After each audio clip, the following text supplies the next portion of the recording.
एक गांव में एक बारात आई थी। दूल्हा अमर खुश था क्योंकि उसकी शादी उसके सपनों की लड़की राधा से हो रही थी। सब कुछ अच्छे से चल रहा था जब बारात गांव की सीमा के पास एक घने जंगल से होकर गुजर रही थी। रात का समय था और जंगल में एक अजीब सी खामोशी छाई हुई थी। अचानक एक बूढ़ी औरत सफेद साड़ी में लिपटी हुई बारात के सामने आ खड़ी हुई। वह औरत बिना कुछ कहे बस दूल्हे की तरफ घूरती रही। बारात में हलचल मच गई, सब डर गए। गांव के बुजुर्गों ने चेतावनी दी थी कि इस जंगल में एक ड्रावणी का साया है। वह रास्ते में मिलती है और अगर उसकी बात न मानी जाए तो वह भयानक विपत्तियां लाती है। बाराती डर से कांपने लगे, लेकिन अमर ने सोचा कि यह सिर्फ एक अंधविश्वास है।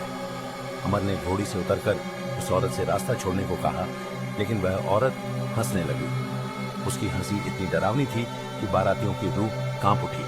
अचानक औरत की आंखें लाल हो गईं और उसने अपनी लंबी नुकीली उंगलियों से दूल्हे की ओर इशारा किया।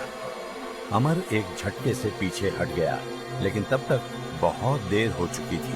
वह औरत बिना कुछ कहे बस दूल्हे की तरफ घूरती रही। बारात में हलचल मच गई, सब डर गए। गांव के बुजुर्गों ने चेतावनी दी थी कि इस जंगल में एक ड्रावणी का साया है।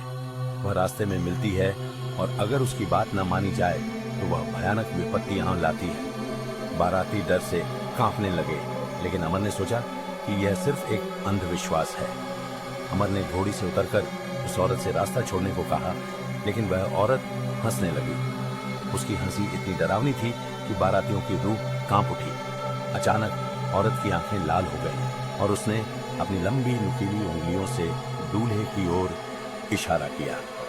अमर एक झटके से पीछे हट गया, लेकिन तब तक बहुत देर हो चुकी थी। वह औरत हवा में घुल गई और अंधेरा छा गया। चारों तरफ चीख पुकार मच गई। अचानक अमर गायब हो गया। बारातियों ने चारों ओर देखा, लेकिन उसे कहीं नहीं पाया। थोड़ी देर बाद अमर के कपड़े वहीं सड़क पर मिले, लेकिन वह खुद गायब था। गांव वालों का मानना है कि वह ड्रावणी हर साल किसी बारात से दूल्हे को अपने साथ ले जाती है। तब से गांव में कोई भी शादी रात के समय जंगल के रास्ते नहीं होती। लोग आज भी कहते हैं कि उस डरावनी रात की चीखें अब भी जंगल में गूंजती है।